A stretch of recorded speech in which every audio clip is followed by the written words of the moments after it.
All right, my happy enders. It is another week. Another week is done. We are plugging along, getting the fuck through January. Anybody else still writing 2019 or 2018 on their checks? Anybody else still fucking writing checks? All right, so same sponsors. If anybody else wants to sponsor us, anything, we would totally appreciate that.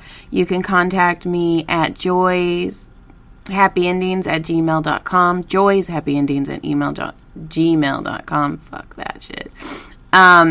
Also, you can get a hold of our Instagram, Twitter, anything like that.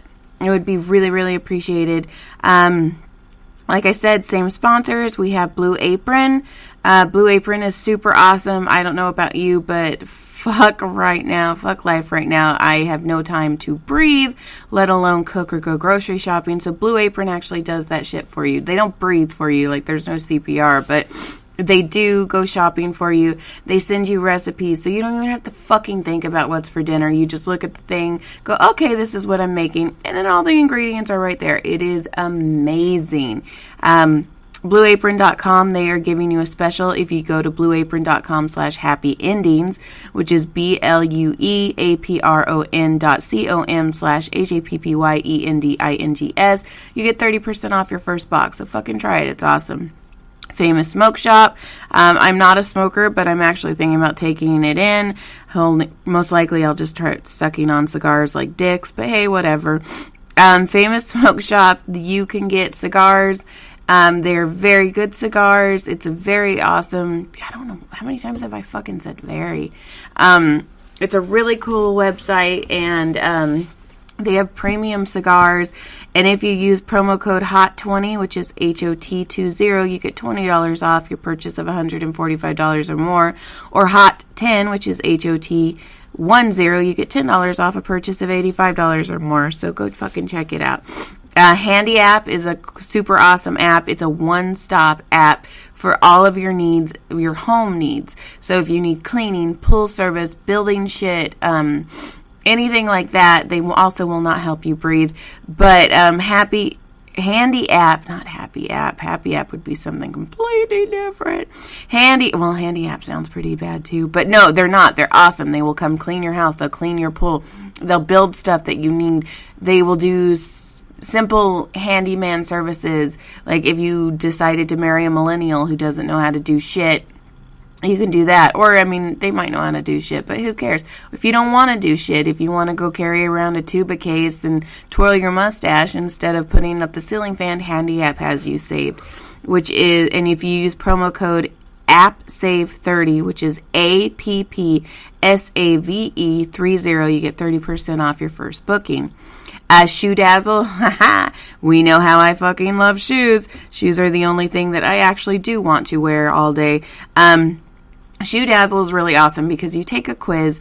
The quiz decides what your likes and dislikes are, and upon the quiz, they send you shoes every month, a subscription shoe service. So you get your food in the box, you get your shoes in the box, it's all delivered to you. Just don't get them mixed up because wearing a steak on your feet would be really weird.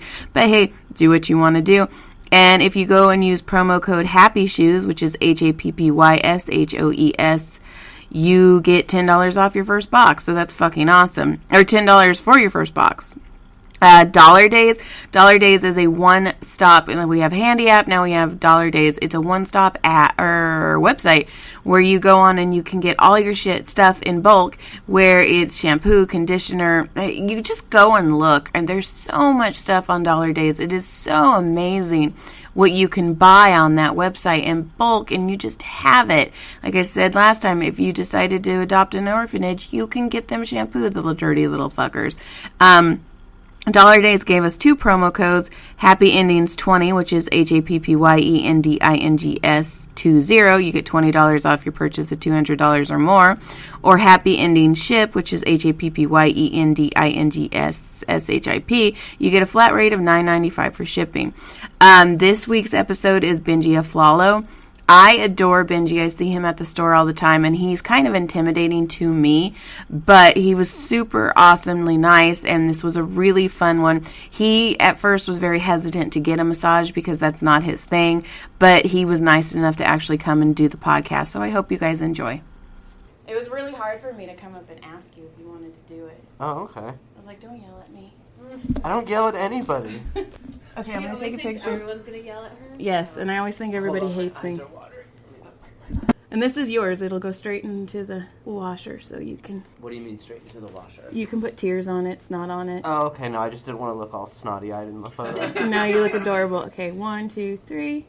Okay, I'll find your other eye. There we go. 1, 2, 3.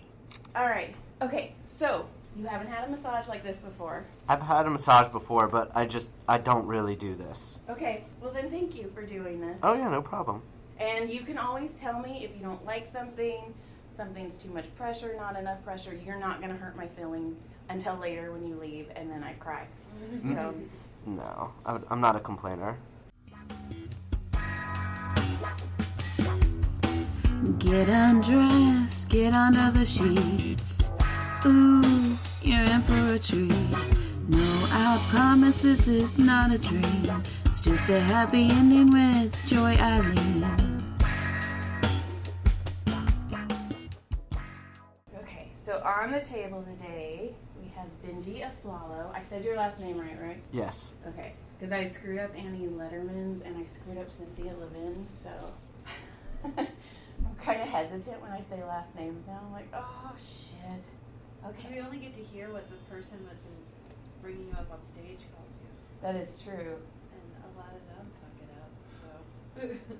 Now, when do you said you get, like, the chair massages. Like, when are you desperate enough to go get those?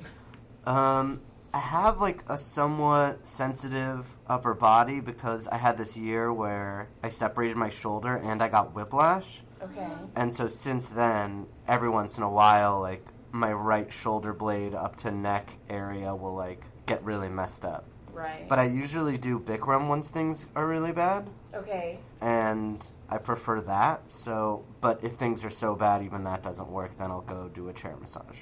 Okay. Do you go in the mall?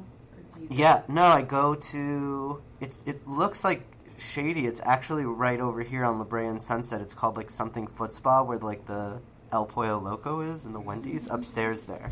Okay. Yeah, because Next Stage is around there. Well, it used to be around there. Next Stage isn't there. That used to be good open mic. And then it died. Okay, so how did you get whiplash?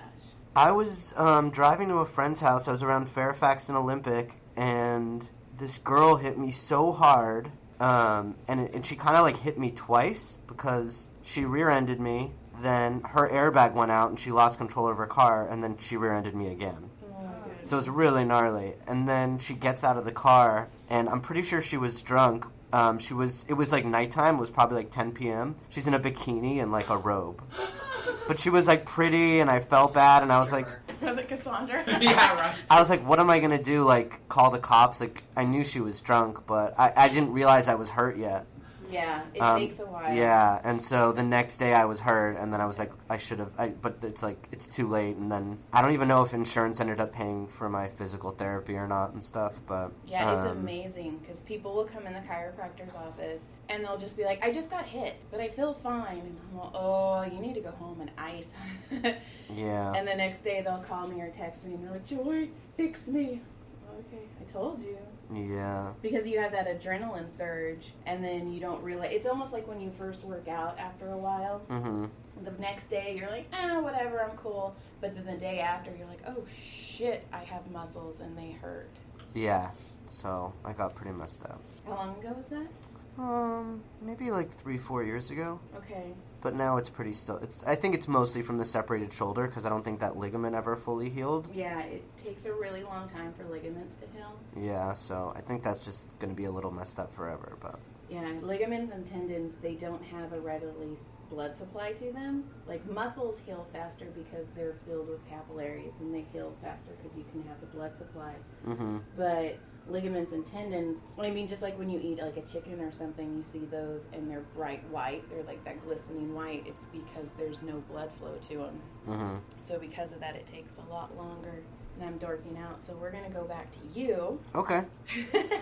Have you ever broken anything? Like anything good? Any good stories? Any good hospital stories? I have a good amount. I just fell off a bird scooter and ended up in a hospital. When I separated my shoulder, that was pretty rough. I've broken, I think, 3 toes. One time, the break in my toe was so bad I had to have a cast up to my knee. Ooh. That's pretty much it. I kind of hurt myself skiing once, but I was always pretty mild-mannered even as a kid, so I didn't hurt myself that much. Like, I have a brother who was Broken Bone City and got electrocuted and all sorts of stuff. Okay, when we were waiting for you outside, I told Emily, I'm like, I have a feeling he's gonna come up on like a scooter. I'm pretty careful about those now. I wouldn't get on one in the rain or for fun. Now, how many brothers? Do you have brothers and sisters? Just brothers? I'm the youngest of 5, and I have 2 brothers and 2 sisters. Nice. The young. Oh, you're the baby. Yeah. Is that why? Do you think that's why you went into like comedy? I don't know. I know that's what we're sort of like. They say if you're the youngest, you're more likely to be a performer or need that attention. I don't know why. I'm sure it has something to do with that, but I don't know if I ever felt like they thought I was funny. But I think there might be something to like if you are the youngest of a bunch of kids, you're almost raised by children as much as adults, just in terms of what you mimic and the behavior you see. So maybe that has something to do with it, but I don't know. Yeah, because my youngest, he sparkles. I'm trying not to make him gay. I don't know if it's going to work or not. You're trying to not make him gay? No, I'm trying to make him gay. Oh, okay. I have 3 boys, and You have 3 boys? Yeah. Wow, how old are they? 18, 12, and almost 8. Wow. I'm like, come on, at least one of them. And if I could choose, it would be the youngest one, because one day he's gonna listen to these podcasts and he's not gonna be gay. He's like, damn, Mom, you tried hard.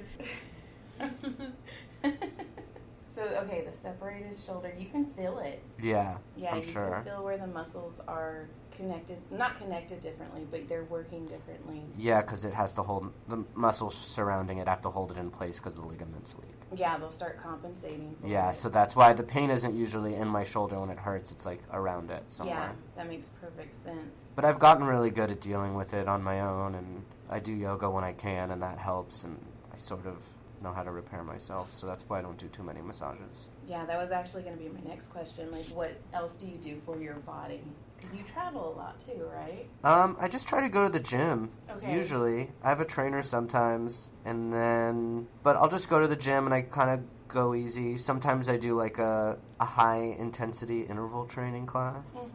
Mm-hmm. But yeah, I'll do a class here and there, but I only just do this one. I kind of get stuck on one thing, so there's one sort of, I wouldn't call it CrossFit, I guess, yeah, you'd call it high intensity interval training. Yeah, like the circuit training. Circuit training. I do that class sometimes, but it's a lot of cardio and I'm lazy, so usually I just smoke weed and go to the gym and take it easy. Do you even do anything? Just go to the gym and you're like, hi. I do. I get like stoned and have an energy drink, and then you're just all like messy-headed, like listening to Rage Against the Machine, working out.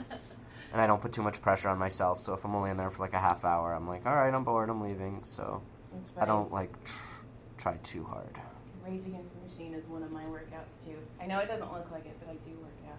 Yeah, I like workout music. Yes, but it's funny though. I get on a song and I will like do the whole hour workout to one song, just repeat. Oh, really? Yeah. I can't do that. Maybe I'll repeat it twice, but I usually just have a mix that I'm like, because I usually listen to sad like music, so I have to always have specific mixes where it's like, all right, snap out of it, man. So usually I'll have like a snap out of it like morning/workout mix that I'm listening to just to like deviate. Now, do you get obsessive about things? Like, is that your personality, or what type of personality do you have? Are you more of like a compartmentalization guy?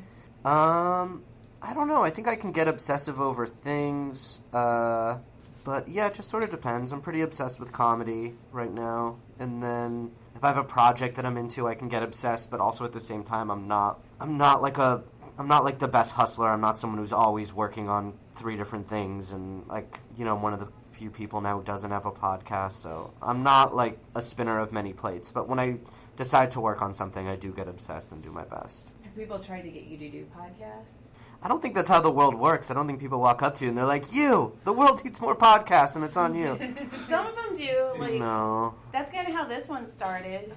It was like, Joy, this is funny because, I've been massaging for 11 years at the chiropractor's office, and I would just talk to my patients because I am not professional at all. Mm-hmm. And they're, we would be laughing. Sometimes we'd be crying. I mean, it just depended on what the day was. And they're like, you should really record this. And then I was trying to get in with comedians to be like, hey, look, I do comedy. Hi. And so I kind of converged the two. My lack of being funny even proves the answer to my question because I'm literally one thing at a time. I've seen you stretch on stage. Yeah. Before. Is that planned before you get up, or is it your way of showing? I don't know. I feel comfortable on stage, but never comfortable enough to be able to do something like that. Well, a lot of the way I approach stand-up, which might not be the best, is almost like a defense mechanism. So, like, I complain a lot on stage, or if I'm sore often, so I try to have material based off whatever's on my mind, or at least be comfortable, so, in that space. So, if I'm sore on stage, like I often am, or if I have a sore throat, like I always do, like, I'm gonna talk about it just because I want to be comfortable talking about whatever I'm dealing with. That way, it doesn't distract me. So, whatever thoughts will just pop up in my head, in my life, I try to make sure that when they pop up on my head on stage, I sort of have something to say. That way I don't... Yeah, because there was a chick on stage, woman, female, There's sorry. a person? I don't know, chick is always my go-to word. I probably should stop that. Yeah. But there was a girl on stage on Saturday, and she pulled her pants down, like, under her muffin top, and she lifted her shirt up, and that just, like, spilled out over her belt line. And I was delivering chicken tenders, and I almost dropped them. I was like, oh, my God. And she's like, yeah, look at me. And I'm like, I could never do that on stage. So I think that's the fun thing about the Comedy Store, being able to see all of the different types of comedy, because where I'm from, I saw comedy back home, and it was people telling stories or people shouting, and that was about it. But here, there's so many different ways of doing everything. It's amazing. Did you feel that way when you first went to the store? When did you get there?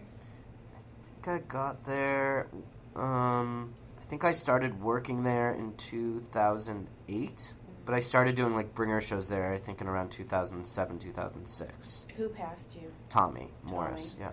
Nice. So you were before the reign of Adam. Yeah, but Adam's been really good to me, and he's doing a good job. But yeah, it was very different when I first got there. It wasn't like it is now. How so? Well, now it's, like, sold out all the time. When I was working there, it was never like that. The way now, there could be 3 or 5 sold-out shows a night. It'd be more like one empty show in the whole place. Yeah, it was just weird. But it was really fun because it was almost alternative in its own way because nobody was there and nothing felt like it mattered. So it was really fun. And we were, like, more wild. Right. Does it feel a lot more high stakes, or do you keep the same attitude that you developed during the quieter days? I think the way I developed there definitely shaped my comedy because when we would do, like, the potluck show where everyone goes up, there wasn't always people there, or it was weird. It was 8 people, and then there was 5, and then maybe, like, but now it's like a real crowd all the time, so you couldn't go on stage, or if you went on stage and just, like, did your best material in front of 5 people and bombed, you would sort of look like an idiot. And so, or not an idiot, but that's why it was, like, a tougher room then, because you had to know how to just deal with a really difficult circumstance, especially in a show with 16 comics. If you're going up 10th in front of an 8-person audience, it's really weird. So if you go up there and just phone it in, you're going to bomb. So I think back then with no audience, at least for me, I sort of, like I was saying earlier, I feel a lot of my stage persona is sort of like a defense mechanism to not letting people know that they have control over me, if that makes sense. Right. Now, besides doing yoga, like, do you have a favorite place, like, to go vacationing or get away, or do you like getting away? Not really. I'm not really a vacation person. I think I can enjoy a vacation for like 2-3 nights, but people who like go away for weeks or anything like that, or like can sit on a beach for more than a day, I can't do that. But I do like traveling, but I don't think it's my... You know, you look at social media, everyone really champions it and tries to make it what they're about, traveling, but I don't think... I mean, I like traveling for work, and I like that process. I do like traveling, but leisure travel and stuff isn't really my thing. Where's your favorite place to go and do out of LA? To just not, if I were to go somewhere, Uh-huh. it'd probably just be someplace new that I haven't been. There's a lot of Europe I haven't seen. I haven't been to Australia. A lot of South America I haven't seen. I haven't been to Japan or China. So it would just be someplace new that I feel like I should see out of guilt. Right. Okay, I get that. I get that more than I should. So, is there a place, like, is there a place you really want to do comedy? Like, do you have, like, one of those goals where you're like, I want to do comedy here? Not really. I don't really have those kind of goals. I don't think, like, the venue in which you perform is something you really take with you. If I get just more opportunities to headline and practice and then have a special, I feel like that's more what I'm after. I'm not, like, looking for notches on my belt that don't actually exist once you walk away from them. Okay, I get that. So a special, is that, like, your next goal, or what are you working on right now? Like, where are you going towards? Well, I'm headlining for the first time this year, so I'm really excited about that. So I just want to get good at headlining, and Congratulations. thanks. And so I just want to be really good at comedy and do my best, and yeah, hopefully have a special one day. Nice. Now, what else do you like to do besides comedy? Do you write? Do you read? I don't really like much, unfortunately. I go to the gym, I smoke weed, I eat food, I watch comedy, I do comedy when I can. I will read sometimes, but I'm definitely not an avid reader. I read the news every day, though. I'm pretty good about that, so I'm full of a bunch of dumb facts. And then, anything else? Not really. Nothing comes to mind. I like baseball. Okay. Yeah. I was just thinking, okay, if you're on a dating... Oh, and I really like music, and I play guitar. There's that. There is that. Okay, that works. I was going to say, if you're, like, on a dating show, and they're like, today we have contestant 1, Benji. He likes to watch comedy. So, what kind of music do you like? You said sad music, right? I like guitars a lot, so usually music that has guitars in it I'll lean towards. But yeah, I do like sad music too, but I like a lot of psych rock too, sort of like psychedelic stuff. Uh-huh. But like modern psych, it's a little different than like what I think most people would think psych is from like the 60s or something. But Right. but yeah, I really do like that. But I haven't been playing much guitar lately because I hurt my finger in the scooter. So, but it's just starting to feel better, and I'm starting to play again. Now, what's your favorite band? Do you have a favorite band? It's hard to say. I think I really like the 90s grunge era a lot. So Soundgarden, Alice in Chains, Nirvana, a lot of that really stuck with me. I really like Jeff Buckley, Elliott Smith, Beck, I'm really into Beck. Cake, I love Cake. I was just listening to Cake on the way here. I love Cake. It's funny. I who like else? cake in both ways. The band and the food. Yeah, I like desserts as well. That's another thing I like. That makes me sad when skinny people are like, I like sugar. I'm like, that's not fair. What do you mean? So you guys are all small. I'm like, I like sugar, but it likes me more. It sticks with me. It doesn't abandon me. Well, you have to moderate. I know. I like how dryly he says that. Listen, bitch. Moderate. That's no fun. Yeah, but I can go to town on dessert, so I have to watch it. What's your favorite dessert? I think I generally like when it's like hot and cold, so like a brownie sundae or Like something on the road. yeah. See, I'm a pie girl. Like when I get stressed out or when life gets to me, I want pie. Yeah, I like pie. I like cobblers. And it's so funny because like my husband knows. He's like, hey, I'm coming home. Do you need me to stop by? And I'm like, I need a pie. And he's like, oh shit, I don't want to come home. I'm like, I don't blame you. I like pie. Now, are you close to any of your siblings or all of them? Or I think so because I'm from here, so I think I'm probably closer with my family than most people are. okay. I have like 5 nieces and nephews and grandparents and mom and dad, so when you live in the town you grew up in, there's always a birthday party for someone or a holiday or this or that, so Yeah. I end up seeing them a lot. You don't have to worry about a plane ticket. Right. And you also have an easy escape too.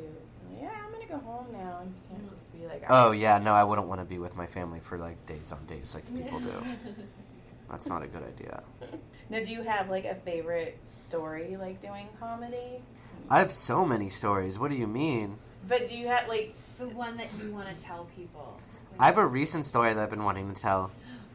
I had to do a benefit for like a blind foundation kind of thing, and it was at the Bel Air Country Club, which is really fancy. So I think one of the managers at the store referred me because he's just like, "Oh, Benji will put on a suit and be respectable."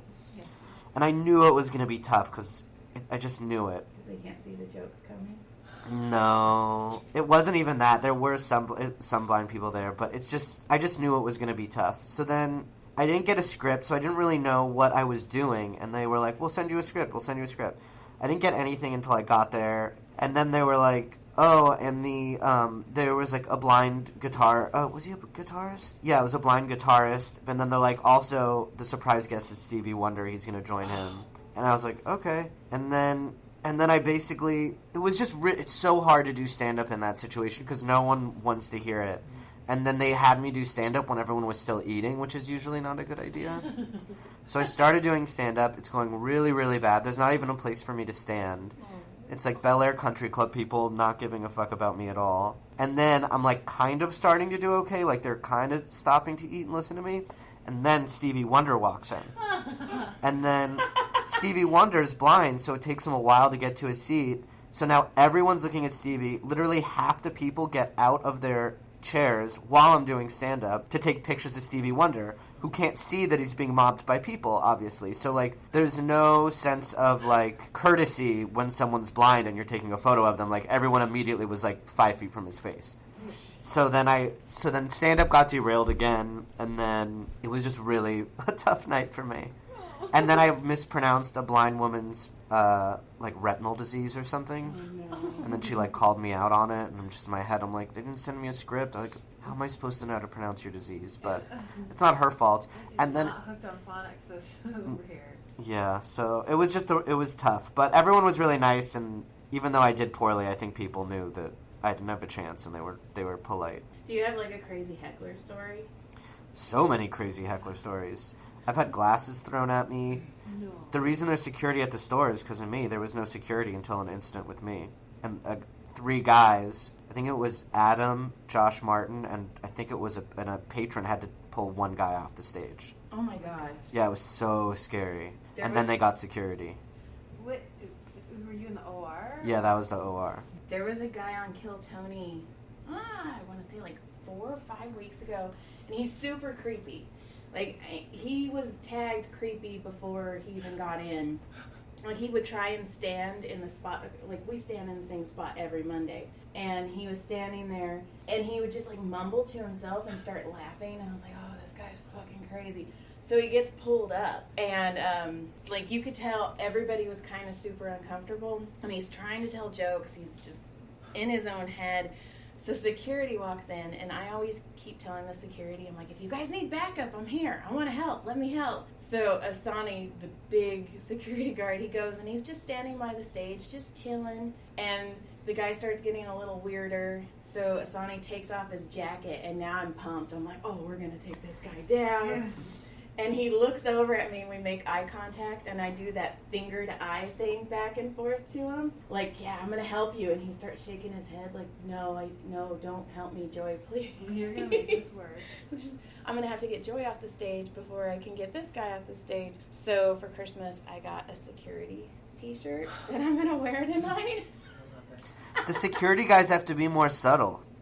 Yes. Like, one time there was, like, a girl talking, and it was, like, an uncomfortable heckler situation, and then, like, my set wasn't going good, and then I looked to my right, and the security guard's standing to my right, intimidating the whole crowd. Yeah. And I'm just like, well, that's not helping. No. Like, I like having them, but I feel like a lot of the times they don't like asking the booth girls to do much, but I think sometimes having a girl go over and say, like, hey, could you guys quiet it down? Is a lot easier than that's why there weren't door guys and stuff going over and doing it. That's why there weren't security guards there for like 30 some years. But people are crazy. I think it's good to have them, but you're right. But that's the nature of a security guard. They don't know. Yeah. They don't know. It's not their job to lean out, and so it's just what's up. Yeah, but also the door guys sometimes, like, Fun Chow will go over and be like, hey, shut the fuck up. And we're like, that wasn't helpful. Yeah. But I also think a lot of the security guides, too, you get stuck in that comedy store. If you start hanging out at the comedy store, you want to do comedy. Like, you start getting that need. Oh, the security guards think they're funny now or something? Yeah, and I know a lot of security guards, like, when they first started working there, a couple of them, I'm like, hey, are you guys comedians? And they're like, no. And then a couple of them in particular, I just saw on their Instagram that they were like, oh, doing comedy tonight in Arizona. I'm like, when the fuck did that happen? Yeah, waitresses do that too. Yes. I think everyone gets in and then they show their colors. Yeah. I mean, I was straight when I first started working there. I was like, hey, I'm a well, he actually goes, why do you want to work at the Comedy Store? And I'm like, because chicken tenders are my life. And he's like, you're a comedian. I'm like, yep. You gonna give me stage time? They're all, nope. I'm like, okay, fair enough. Where do I sign? Like, have you seen that though? Like, do a lot of people who hang out with you do that whole, I want to be a comedian, or hey, I've got a joke for you, or That I hang out with? No. yeah, or just friends or family? Does family do that now? I think you always get that just from people. You'll get them. The most common thing is you should put that in your act, or people always want to talk to you about comedy. It's pretty annoying, but you get used to it, and I've gotten good at just deflecting things I don't want to talk about, or I'll do like a really quick answer, and then I'll immediately ask them something about what they do, or because I just don't want to talk about it. But sometimes I'm nice, like if an Uber driver's like, oh, you're a comedian, but usually you want to just lie. Yeah.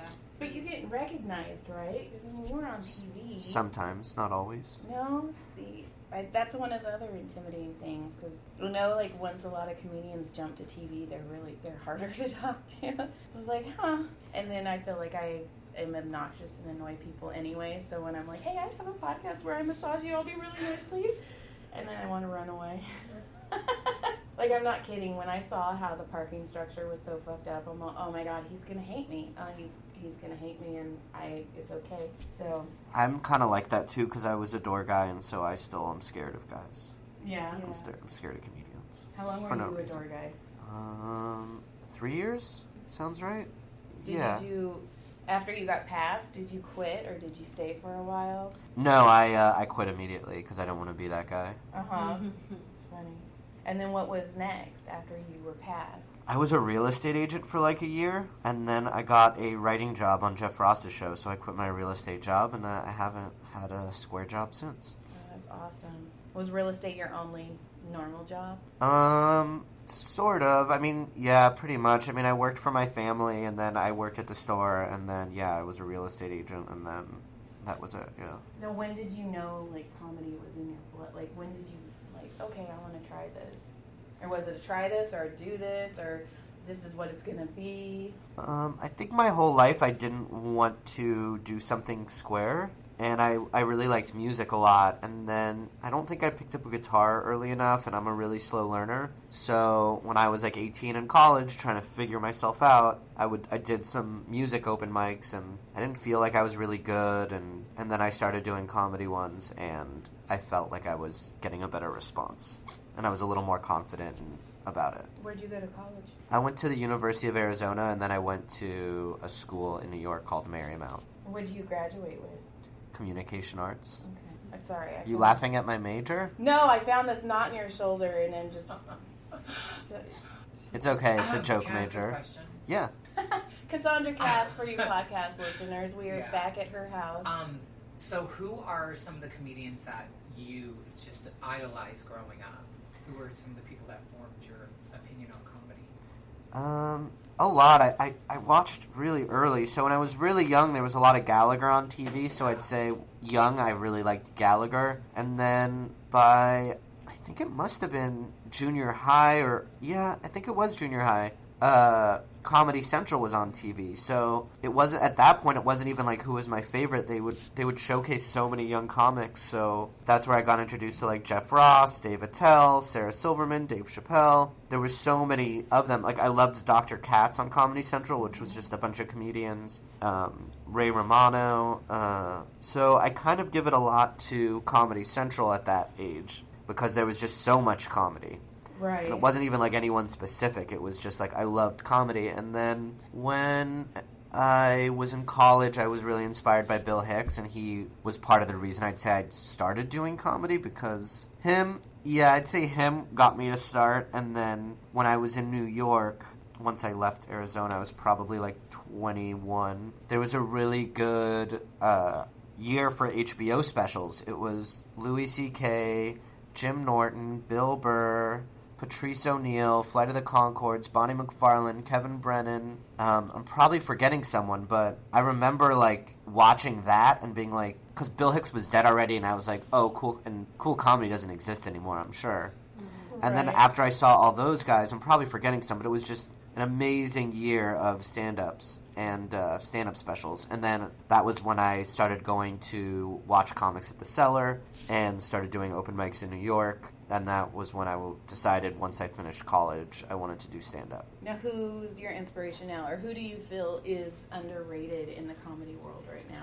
I don't know. I have a lot of inspiration. I watch a lot of specials. I'd say I watch almost every special and give most of them a fair shake. And if I like them, I will watch them like over and over and over again. So I really study a lot. I think it helps me more than anything else is studying comics, which I know sounds like I'm stealing, but I swear I'm not. But No. I think mostly I study just the way they get the laugh, the way they organize their content, stuff like that. I think the more I study that, the more second nature it becomes in my own head. I study more of the word, like how the words are put. Like I put in more words than I need to, and just watching them and having these punchlines and these jokes where it's just no fat whatsoever.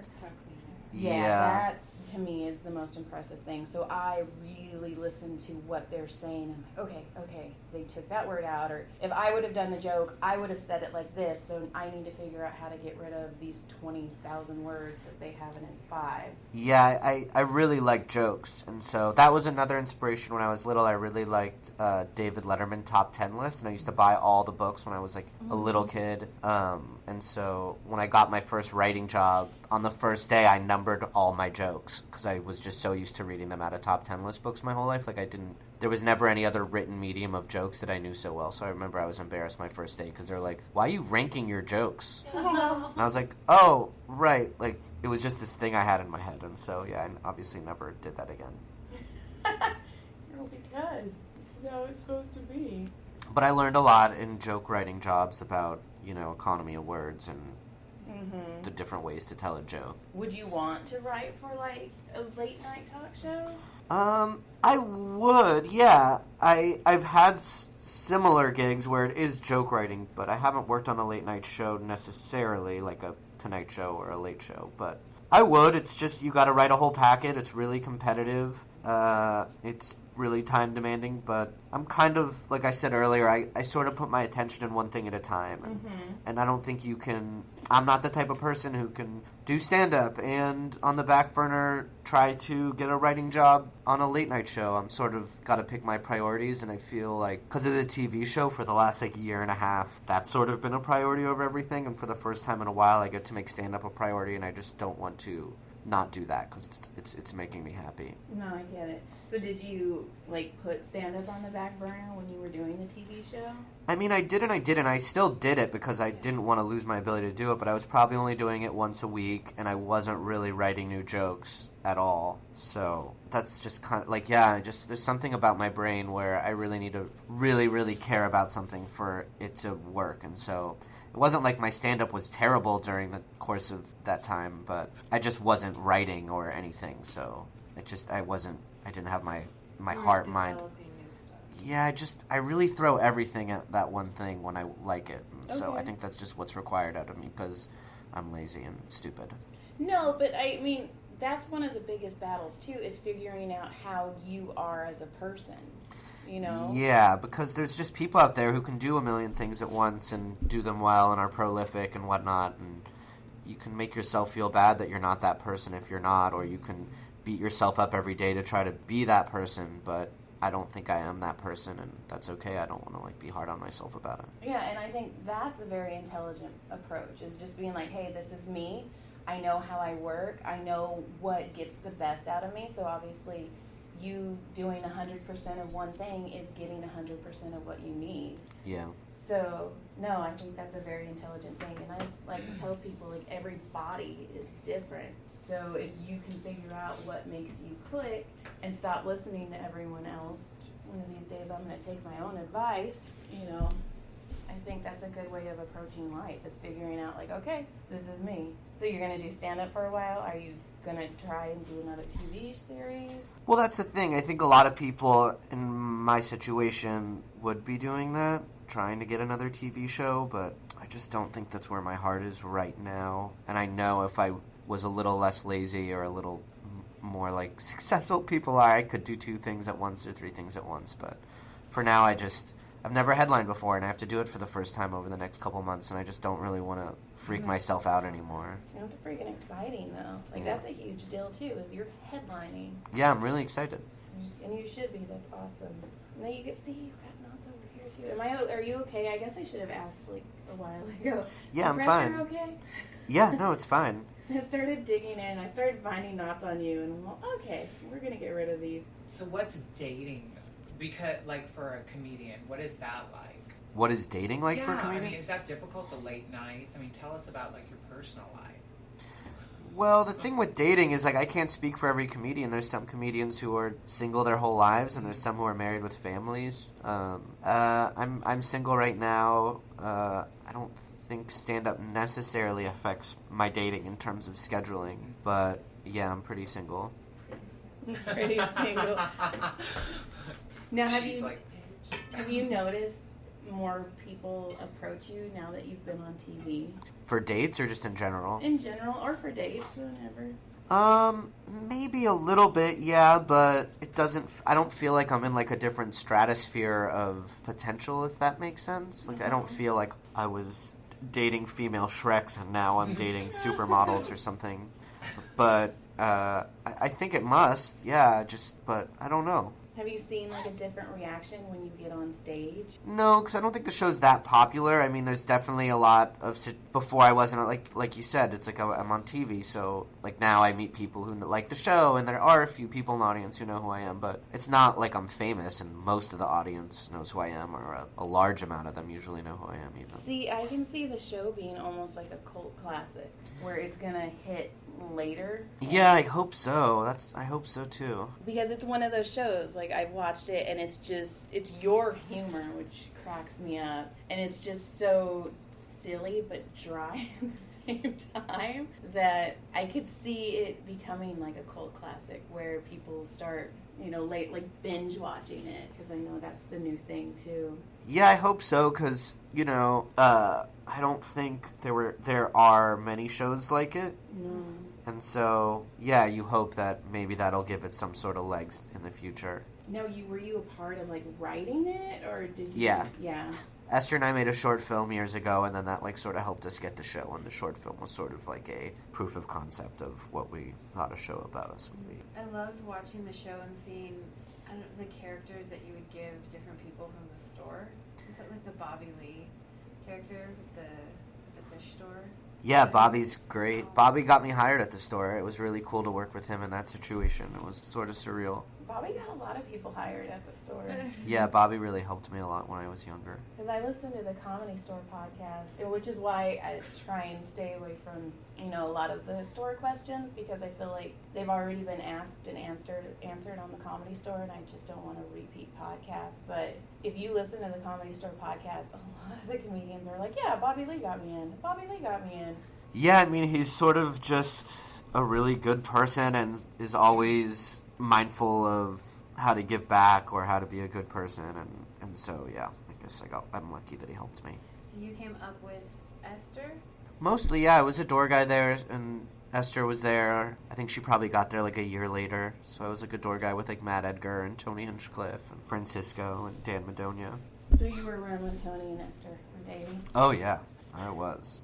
Was it crazy? Like, not just Tony, but all of them? It's because I feel like at the store it's very incestuous. Like, everybody's inside everyone else. Yeah, I think when I was younger, you're more loose, I guess, and that is more likely to happen. But now that I'm older, I'm a lot more careful about that. I'm not trying to sleep with people I'm going to see all the time at a comedy club, and I don't want any weird feelings. I did enough of that when I was a door guy there, and so I tried to grow out of it a little bit. Craziest hookup you've seen between comedians? You don't have to use names. Drama. Craziest hookup? Why did you say that? Because sometimes people feel weird about it and they don't tell the good stories. Ha. You can tell us names after, but you don't have to do it on camera. Like most surprising, you mean? Oh, yeah. It's hard to say between two comics. It was mostly just, like, gnarly when we first got there. Like, people would find dark corners and just, like, have sex and stuff, so... Yeah. Or, like, the phones room, people would have sex in there and jerk off in there and stuff. So, like, Oh, yeah. it was just wild back then, so I couldn't really pick, like, one thing because I get it. there was, like, stories of threesomes and blowjobs on stage, and it was just a lot of crazy stuff. Managers having sex on stage. Yeah, a lot of stuff happened. So, yeah, I was there the night people had blowjobs on stage, and... Oh, you were? Yeah. That was Ari Shaffir and... Dan. Yeah. Were you there the night that Don Barris showed his penis and Rick Ingram's friend had a, like, seizure? No. But that was regular. Ari used to take his balls out all the time. Earl would do his Silence of the Lambs thing. It was just like every night, girls would take their tits out all the time. It was just different then. So it's hard to say, like, what's that one crazy thing? It's like, it was just... Every day. Yeah, there was, like, gambling, fist fights, people having sex. It was crazy. Now it's not like that. I don't know. I've seen some... In the Ding Dong Show, I've seen some crazy stuff. Like, I've seen Schizo Surfer's 10-pound ball. So many times. Oh, I saw Schizo Surfer once go on stage. We convinced him to only wear a fanny pack. So it's just him in a fanny pack. And, like, you could tell, like, 10 seconds in, he was, like, the look on his face was like, I think I regret this. Oh, no. And Dawn takes so many pictures. I have, in my phone right now, I have a picture of Schizo Surfer's balls. Oh, With Stasha Patwell next, like, her having her face next to it so we could have a size comparison. Oh, no. I Jeez. haven't seen her in a while. Really? I don't know why after that. Ari would just put his balls on your shoulder. As like a joke, you'd be sitting around and he'd, like, all of a sudden there'd be his balls would be on your shoulder. The shoulder I'm massaging right now. I don't know if I ever got balled by him. I think I may have, but I don't have the, like, specific memory. But I wouldn't debate it if someone's like, I was there the night Ari put his balls on you. I'd be like, okay, I believe it, but I just don't remember. Now, what about, like, female comedians? Were they, like, throwing things out? Were female comedians, like, getting sexual at the Comedy Store, you mean? Like, on stage, showing their tits? Not really. Not really. I don't think I've seen a female comic do that jokingly, no. The female body's sacred. The male body's gross and funny. I think it's also so hard sometimes for us to establish, like, dominance on stage that showing our tits kind of takes that away. Plus, they're all strapped in. It does take a minute or two to, like, finagle a nipple out. I mean, unless you're me, and then I just show my knee. As the big-chested woman right now. I tried to do this joke once where I put... oh my god, this is so embarrassing to say out loud. I was trying to do a joke about how if you're ever in a public restroom, you can take your t-shirt and then put your junk in your t-shirt to prevent it from falling in the toilet. And so I did that on stage, and I would, like, turn around and put my balls and dick in my t-shirt and then show people, and you could kind of see the silhouette of it through the t-shirt, but not really. But I never really found the joke, so I stopped doing it. But that was just different then, because I thought Ari was so funny. I'm like, well, Ari has a joke where he takes his balls out. Certainly I can have something like that, too. And then I was like, nope. Yeah. That's Ari's, and Ari's alone right Yeah. now. How many times did you do it? That joke? I don't know. An embarrassing amount, I'm sure. It's fun. It's just finding your way. Yeah, I definitely have failed and tried things and looked stupid for a long time. All right. So how do you feel? I feel good. How do you feel? I feel good. I feel like my voice gets nasal in this position. Yes. So your blood goes 3 times faster than normal when you get a massage because it's collecting all of the stuff I'm pushing out and putting it in your lymphatic system. Mm-hmm. So your lymphatic system is draining right now. So that means I actually did something right, and you're just going to want to drink water to flush all that out. Okay. So there goes the nerdiness. Now, is there anything you want to plug, like your headlining shows? Yeah. Are... January 23rd, I'll be at Caroline's in New York City. And then in February, I'll be at Zany's in Chicago and the DC Improv. Perfect. And social media? At Benji Aflalo on Instagram and Twitter. Ta-da. All right. That's it. That's it. Thank you. You survived. See, it wasn't too awkward, right? No, it wasn't. All right, guys, that was the episode with Benji Aflalo. I hope you enjoyed it. Please like, subscribe, comment. We need all of those, and we deeply, deeply appreciate any of them. You can also, and iTunes, we really need some likes and subscribes and some comments. So anything like that you guys can do would be fucking awesome.